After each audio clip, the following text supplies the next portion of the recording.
안녕하세요 누이들 여러분, 호민 아빠입니다. 요즘 장애 요동치면서 좀 불안한 분들 많으시죠? 이렇게 혼란스러울 때는 똑똑한 AI가 내 돈을 관리해주면 좋겠다 이런 생각을 해보시는 분들도 계실 것 같습니다. 이런 서비스가 실제로 있죠. 오늘은 그래서 로봇, 즉 AI가 자산 관리를 해주는 로봇 어드바이저 업체 전문가분 모시고 로봇 어드바이저에 대해서도 듣고 또 로봇 어드바이저를 통해 배울 수 있는 주식 기법에 대해서도 좀 한번 들어보도록 하겠습니다. 국내 로봇 어드바이저 업체 중 운용자산 규모로 국내 1위 파운트의 김민복 최고 투자 책임자 겸 파운트 투자자문 대표님 모시고 얘기 들어보도록 하겠습니다. 대표님 안녕하세요. 예, 안녕하십니까. 파운트 투자자문 대표 김민복이라고 합니다. 반갑습니다. 잘 부탁드립니다. 그 로봇 어드바이저가 사실은 몇 년 전부터 이제 좀 될 듯 하면서 확 시장이 커지진 않고 있는데 일단은 로봇 어드바이저가 뭔지 좀 쉽고 구체적으로 설명 한번 부탁드리겠습니다. 예, 그 로봇 어드바이저 자체는 미국에서 이제 좀 시작이 됐었고요. 미국 같은 경우는 이제 좀 금융 투자 비중이 높습니다. 전체 자산에서 특히 이제 연금 이런 쪽에 대한 관리에 대한 관심이 많아가지고 이제 그쪽에서 사실 여러 가지 다양한 투자 어떤 기법들이 테스트가 됐고요. 그래서 이제 좀 변동성 관리라든지 그리고 자산 자체의 어떤 개별 리스크가 적은 어떤 ETF나 펀드, 그러니까 이제 펀드 오브 펀드라고 하죠. 그런 것들은 이제 펀드를 모아서 포트폴리오를 만들고 이런 건데, 그래서 이제 그런 것들이 이제 좀 더 체계화돼 가지고 어떤 그런 고객 개인에 대한 어떤 니즈, 자산 상태 이런 것들을 갖다가 이제 좀 평가를 해가지고요. 거기에 맞춰서 이제 좀 어느 정도 맞춤형으로 포트를 서비스하는데, 개념 자체가 좀 장기 투자, 특히 연금 이런 쪽에서 이제 시작된 그 뿌리가 거기서부터 온 것이 큽니다. 그 로봇가 들어간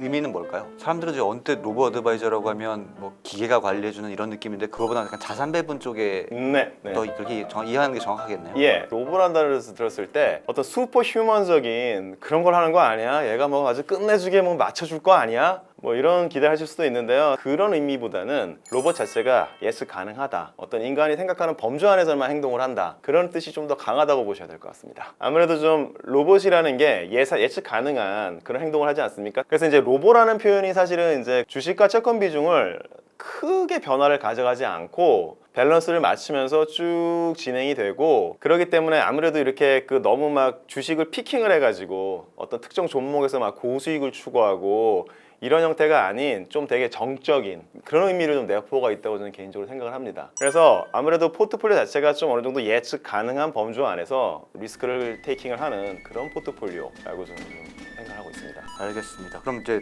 로봇 어드바이저 진짜 장점은 뭐라고 표현할 수 있을까요? 시장에서 계속 이제 스테이를 해야지 사실은 돈은 벌 수 있다고 저는 생각을 합니다. 근데 이제 개인 투자를 하시다 보면은 주식 같은 거 조금 손실 나거나 아니면 좀 장이 다운턴으로 갔을 때 사실 손실 좀 크게 보시는 분들은 크게 볼 수 있거든요. 그러면 사실은 시장에서 정이 떨어지죠. 예, 그런 걸 보시면 결국에는 시장에서 스테이를 한다는 게 굉장히 중요한 건데, 시장에서 스테이를 할 만한 어떤 그런 체계적인 도움을 준다, 저는 좀 그런 데서 좀 더 많은 의미를 두고 있습니다. 그러니까 파운트를 통해서 스테이를 하는 거를 이제 네, 저희는 기본적으로 될 수 있으면 어떻게 하면 고객을 좀 더 오래 마켓에 스테이를 하게 할 수 있을까, 이거에 대한 고민이 가장 크죠. 그 말씀 나온 김에 그 투자 자문사는 요새 사실 모르시는 분들이 많이 계실 텐데 예전엔 자문사 열풍도 있었지만 파운트 투자 자문의 역할을 혹시 좀 짧게 설명 한번 해주실 수 있을까요? 파운트 투자 자문은 처음 이제 시작 자체는 그 로봇 어드바이스 개념 자체가 어떤 의미에서는 좀 심플한 어떤 그런 포트폴리오를 매스 고객들에게 공급을 하는 게 이제 처음에 주요 사업거리였습니다. 그리고 그것도 일종의 목적이기도 했고요. 쉽게 말해서 고객에게 너무 커스터마이즈 되는 그런 복잡한 포트폴리오 이렇게 개별적으로 서비스한다기보다는 좀 정형화된, 아까 말씀드렸듯이 예측 가능한 포트폴리오를 가지고 매스 고객에게 한꺼번에 서비스하는 그런 형태의 서비스고요. 그래가지고 파운트 투자 자문 자체는 이제 처음엔 은행권에서 이제 고객 포트폴리오 자문 서비스 같은 걸 했었고요. 그 다음에 이제 변액보험, 매트라이프, 삼성생명, 흥국생명 이렇게 이제 현재 서비스가 진행이 되고 있고요. 이제 그쪽 고객분들의 포트폴리오를 월간으로 자동으로 리밸런싱을 해줘서 파운트가 만들어 놓은 그 시스템대로 리밸런싱이 휙 하고 자동으로 되는 거죠. 혹시 수익률도 말씀해 주실 수 있나요? 또 이제 변액보험 같은 경우도 고객 위험 유형이 있습니다. 그래가지고 초고위험 기준으로 했을 때 2020년 5월 말에서 올해 7월 말이니까 14개월 한 40% 정도 이제 나 있고요. 그 예를 들어 코로나 사태 이제 작년 3월에 푹쩍 주저앉았는데 그런 경우도 좀 상대적으로 좀 손실을 방어하나요? 코로나 상황 같은 경우는 사실 전례라는 게 없습니다. 예를 들면은 야 금리 인상하니까 부동산 빠지는 거 아니야? 이거 고민하시는 분들 꽤 있을 것 같은데 사실 금리 인상 이슈가 자산에게 미치는 영향 같은 경우는 어느 정도 데이터, 컴퓨터를 활용해서 데이터 분석을 해서 유의미한 결과를 충분히 얻어낼 수도 있고 또 그 유의미한 결과를 고객에게 제시해서 설득도 할 수 있다고 저는 판단하는데요. 코로나 사태 같은 경우는 사실 그걸 분석해서 내가 성공할 수 있다고 말하는 건 뻥이죠.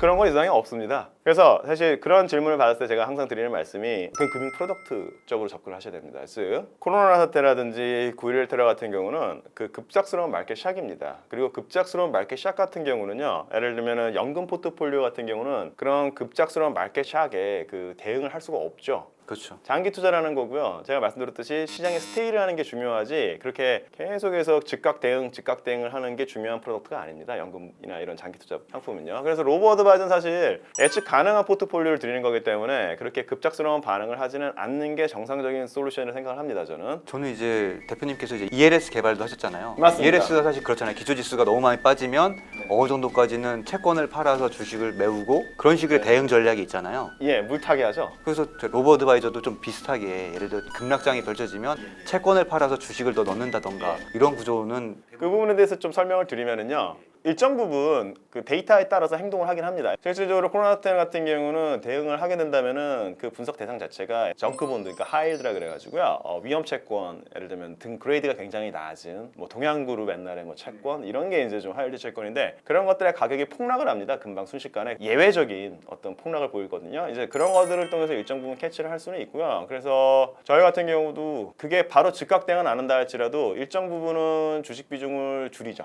그러나 이제 그게 말씀드렸듯이 어그레시브하게 예를 들면 주식이 원래 70이 있었는데 갑자기 0으로 만들고 이런 기대를 하실 수도 있을 것 같은데 그렇게는 하지 않습니다. 말씀드렸듯이 마켓에서 스테이를 하는 게 키거든요. 그래서 수익률 보면 비교적 평탄하게 느껴졌는데 급격한 변화를 안 주다 보니까 그렇게 보이는 거겠네요.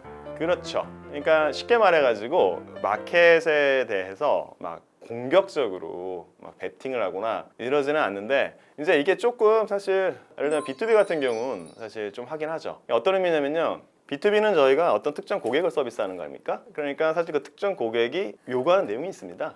예를 들면은 뭐 확실하게 좀 액티브하게 해줘. 데이터 분석해서 전망하시고 거기에 따라서 맞고 틀리든 간에 좀 강하게 해줘. 이렇게 얘기할 수 있는데 이제 B2C 즉 이제 일반 클라이언트 리테일 B2C 같은 경우는 아까도 말씀드렸지만 이게 매스 프로덕트거든요. 매스한테 한꺼번에 공급이 되는 거예요. 그렇게 되면은 사실은 좀 예측 가능한 포트폴리오를 주는 거에 좀 더 포커스를 맞추게 되지 이걸 가지고 좀 재주를 부려보자. 좀 뭔가를 액티브하게 해보자.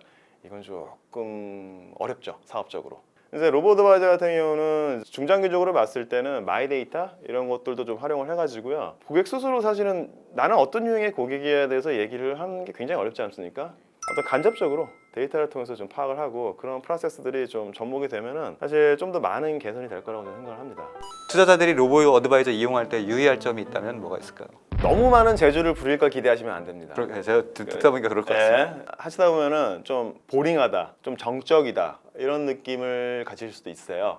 그냥 마음 편하게 예를 들면 한 10년 동안 계좌 안 받다가 10년 후에 보고 좀 놀라시고 이런 경험을 드리는 게 우리 회사의 목적이죠. 우리나라 같은 경우도 전 그런 생각을 가지고 있는데 일단 채권은 금리가 너무 낮아서요. 투자를 하시면 안 될 것 같고요. 부동산이나 주식을 좀 하셔야 되는데 그리고 그 주식도 국내 주식이라기보다는 일단 글로벌 주식. 그래서 이제 미국 주식. 현재는 이제 미국이 전 세계를 성장을 주도하고 있기 때문에 미국 주식. 그런데 이제 우리 같은 회사한테 맡겨가지고 계속해서 그 글로벌 마켓을 분석을 해가지고 옮기셔야죠. 상황에 따라서는 뭐 예를 들면 지금은 중국이 뭐 폭락하고 굉장히 분위기가 안 좋지만 또 언제 다시 올라갈 수도 있는 거예요. 중국이 미국 이상의 국가가 될 수 있을까에 대한 의문은 있는데 어쨌든 뭐 알 수는 없잖아요, 세상은. 개인 투자자들이 직접 그 로보 어드바이저 투자 스타일대로 하고 싶다. 그러면 원칙이 좀 몇 가지 딱딱 나눠서 조언해 주실 수 있을까요? 제가 첫 번째 원칙 하나 말씀드릴게요. 계좌를 보지 마세요. 계좌를 본 순간 마음이 흔들립니다. 인간은 버티는 게 중요합니다. 두 번째 원칙도 좀 일정 부분 정립을 하시는 게 안전할 것 같습니다. 왜? 마켓 타이밍은 사실 맞추는 게 불가능하거든요. 그리고 요즘 같은 경우가 제가 좀 그 말씀을 좀 더 드리면은 지금 어쨌든 현재 시점이 사실은 주가 수준이 많이 높은 건 사실입니다. 객관적으로. 그리고 미국도 할 수 있는 수단은 다 쓴 것 같고요. 근데 이제 제 개인적인 생각인데요. 하나 더 팁을 드리면은요. 자산운용업계에서 사실은 패드가 신입니다. 패드는 신이거든요. 그렇죠. 제 주변에서 그 패드를 거슬렀다가 소리 소문 없이 사라진 사람들이 많아요. 옛날에 있을 때 회사에서. 패드를 추종하는 자들만 남더라고요. 그대로 시키는 대로 하는 분들만. 신의 뜻을 잘 읽는 게 가장 중요하죠. 그래서 이제 그 신의 뜻을 읽는다는 건 어떤 뜻이냐면요. 신을 조종하는 게 누굴 것 같습니까?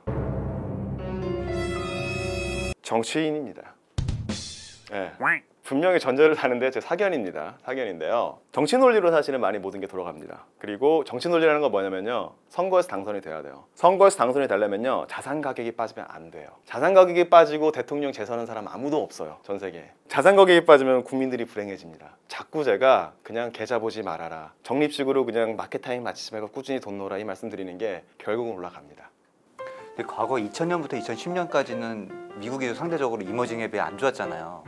근데 그때랑 비교하면서 향후 10년도 어떻게 될지 모른다고 하시는 분들도 많이 계신데 맞습니다. 개인적으로는 그래도 미국을 더 현재 시점에서는 그런 생각을 가지고 그런 거 있는 건데요. 말씀드렸듯이 데이터는 바뀝니다. 경제 데이터도 계속 바뀌고 계속 바뀝니다. 그래서 저희는 사실 뭐 미국이 좋냐, 이머징이 좋냐 이런 거보다는 더 좋은 거에 태워드리겠다는 뜻이죠. 옮겨가면서 데이터를 분석해서 10년을 투자하신다고 생각을 해보시면은 좀 괜찮은 좋은 저는 그냥 상품이라고 생각을 하고요. 충분히 한번 탑승하실 만한 비이클이라는 생각을 가지고 있습니다. 제가 탄다면 이제 한 10년 후에 예상 수익률을 혹시 글쎄요, 10년. 근데 이게 그냥 저도 통계치라서 사실은 통계치를 말씀해 주시면 되죠. 여러 가지 메서덜로지가 있습니다. 진짜 뭐 GDP 추정해가지고 하시는 분들도 있을 거고 그런데 그 중에 하나가 어떤 게 있냐면요. 과거 10년 수익률 평균. 그걸 갖고 그냥 next 뭐 5year, 10year 수익률로 그냥 추정을 해가지고 운용을 하시는 경우도 많습니다. 실제로 프랙티스에서는. 그러면 10년 베이스로 보시면은 뭐 S&P 보시면 그래도 한 12%, 10% 정도 예상하시면 10년 하면 100%, 그러니까 주식 100으로 10년 하면 100%인데 복리로 생각하시면 한 150% 나오시겠다. 그 정도면 훌륭. 10년에 150%면 해피하죠. 연 15%. 근데 과거의 기록이 미래를 확실히 보증하지 못하니까 그러진 못하죠. 적극적으로 말씀을 그리고 못하시겠지만 아까도 말씀드렸듯이 거치식이 아닌 적립식으로 하실 거기 때문에 사실은 또 거기서 한 반 그냥 쭉 n분의 1로 하셨으면 한 70%? 예, 한 10년에 70% 정도 이제 드시는 거죠. 알겠습니다. 이제 로봇 어드바이저 얘기는 여기서 마치고 다음에 이제 청년들이 일하고 싶은 직장 로봇 어드바이저 업계에 대한 얘기를 한번 짚어보는 시간 가져보겠습니다. 네, 누리터 여러분 도움되셨다면 구독, 좋아요, 알림 설정 부탁드리겠습니다. 감사합니다.